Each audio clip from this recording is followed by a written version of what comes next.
पहले चरण की सेवा या जब देख रहा थी कोटे में या बहुत घास पटार से भरा ले पहले आचर से कोटे के साफ करा या चरण की सेवा करा उसके बाद में कुछ सोचा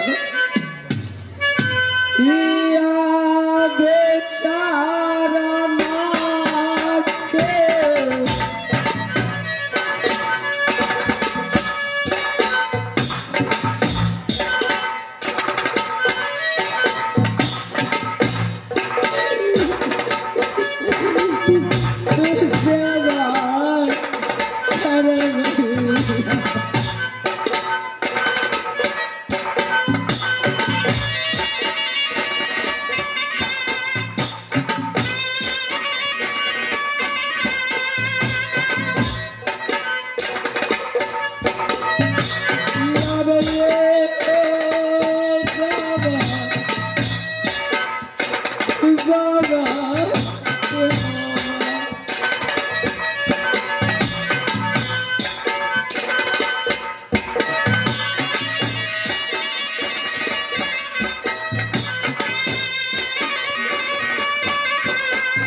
गुरुदेव,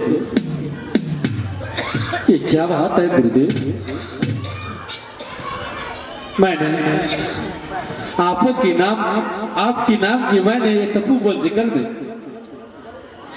हजारों करोड़ों वर्षों से मैंने धुनी रमाते थे। आपकी नामों मैंने लिंक मैंने कभी इस तपोवन जंगल में मानव नाम का चीज नहीं देखा था, लेकिन आज जाने मेरे कुटिया में मेरे नाक को मुंह और कानों से कुछ दीवार खर पतार छेद दिया था। मेरे कुटिया में जंगल झाड़ छेद दिया था,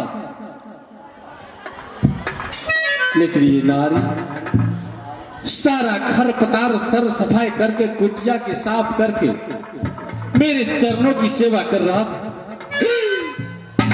जो जंगल में न कहीं से आने की रास्ता है, न यहां से जाने की रास्ता है, और जो भी मानव आएगा तो लौट कर नहीं जा सकते, क्योंकि इस जंगल में जानवर से भरा रहता है। लेकिन ये कौन सा नारी है जो मेरे कुटिया तक पहुंच गए हैं? गुरुदेव, मुझे बताइए गुरुदेव, ये कौन है? क्यों मेरे चरणों की सेवा कर रहा था? क्यों इतने विलाप कर रहा था? क्यों मेरे कुटिया को सर सफाई किया था? कौन है गुरुदेव? मुझे बताइए गुरुदेव, मुझे बताइए, मुझे बताइए गुरुदेव, मुझे बताइए।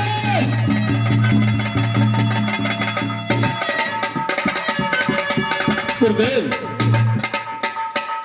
मैं कोई साधारण साधु नहीं हूं, कोई रोड में फिरने वाला साधु नहीं। मेरा नाम मतंग ऋषि है। मैं किसी नारी को बस में बहलाने की कोशिश नहीं करूंगा। ये नारी कोई माया रूपी है, साधु को बहलाने के लिए चाहते हैं। ये कदापि नहीं हो सकता है। गुरुदेव मुझे बताइए, बताइए गुरुदेव।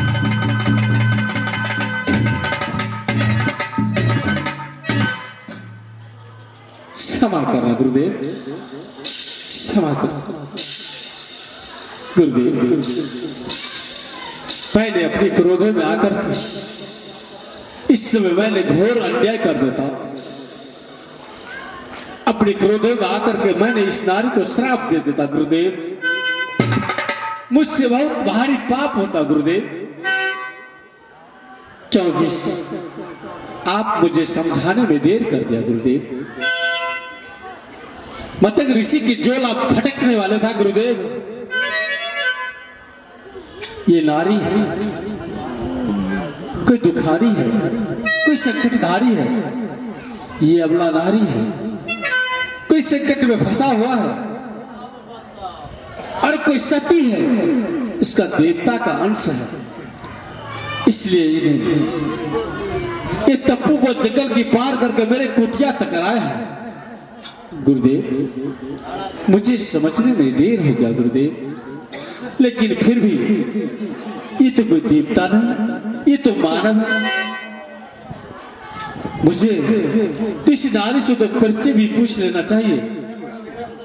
ये कहां से आए हैं, किसका ये बहू हो, किसका तुम पुत्री हो, किस रास्ते से तूने इस तप्पू पर जंगल में आए हो, किस कारण से तूने यहां तक आए हो। बेटी प्रणाम बाबा।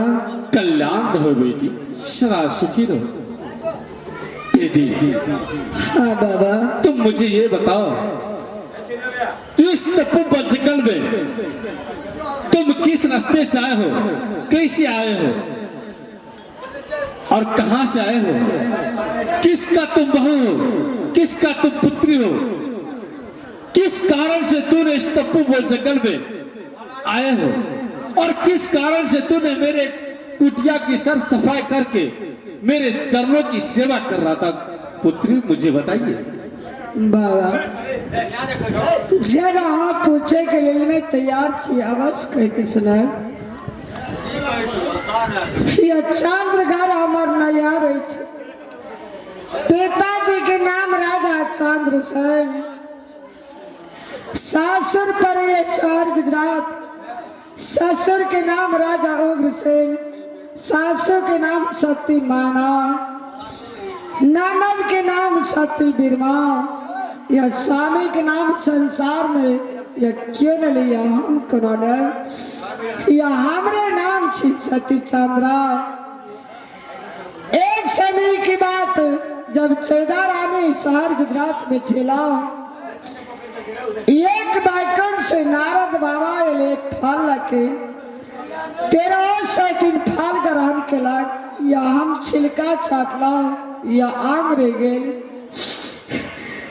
या स्वामीनाथ से सत करा के, या डोम चंडाल आते बन के वेले कोर कलज भोजन में मामला गुजरे।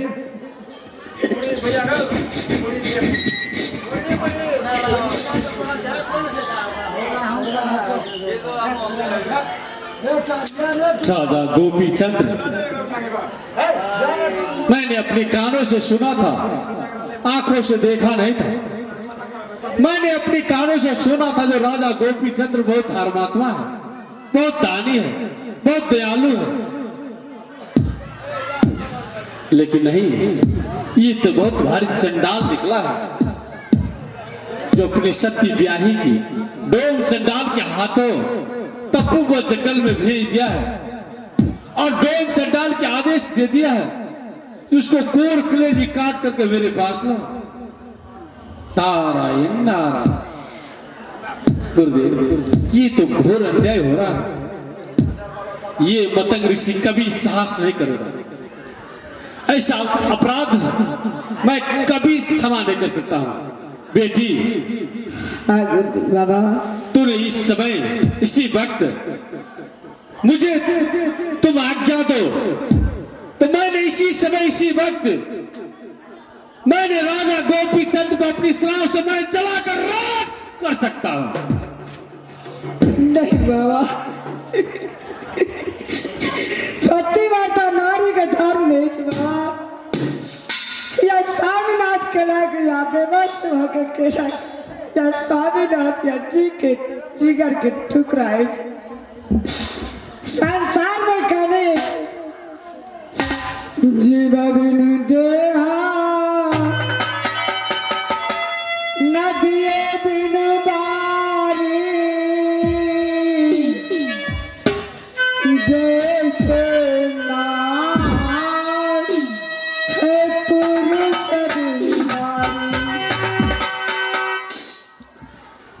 भामेरा व्याकुल मधुरा भामेरा व्याकुल मधुबिना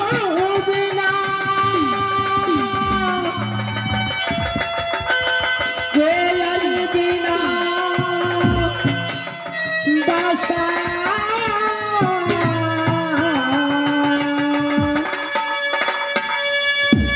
हम व्याकुल एक पति बिना जानत है भगवान। बाबा संसार में यह स्वामीनाथ जी केला लेकिन पतिव्रता नारी के धर्म लिए यह स्वामीनाथ के कुछ सवाल सुन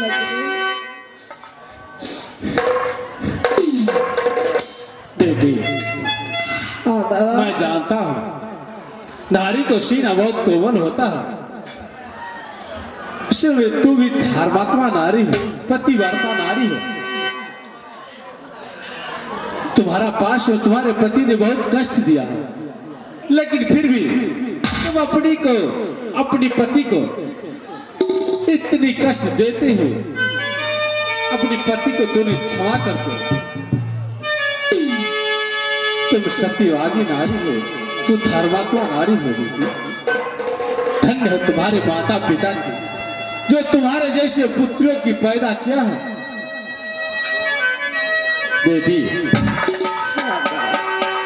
ठीक है, मैं तुम्हें पति को क्षमा करता हूं, लेकिन तुम्हारे पास में जो संकट है तुम्हारा क्या हाल होगा? तुम कहां जाओगे?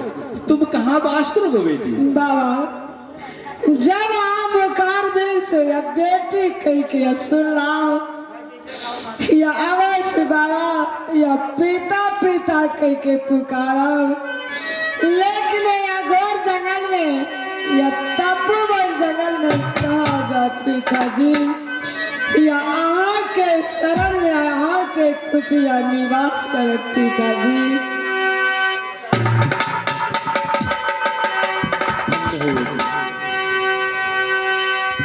बेटी हाँ पिताजी, मैं तो साधु हूं और इस तपोवन जंगल में मैं निवास करता हूं। साधु को न कोई घर होता है ना कोई द्वार। साधु कभी भूखा भी रहता है, कभी भोजन भी करते हैं। मैं तो तुम्हारा पुत्री स्वीकार कर लूंगा, लेकिन साधु को पास में तो बहुत संकट होता है। क्या तुम्हें उतने संकट काट कर रख सकते हो बेटी? पिताजी या कोई संकट या जते दुख पिता की आंख सर या उतने दुख सारे वाली हमसे पिताजी, लेकिन आज सिवाय कहीं नहीं जा सके पिताजी। तो ठीक है बेटी, चलिए मैं अपनी कुटिया को पास ले जाता हूँ। ठीक है पिताजी, चलिए। चलिए।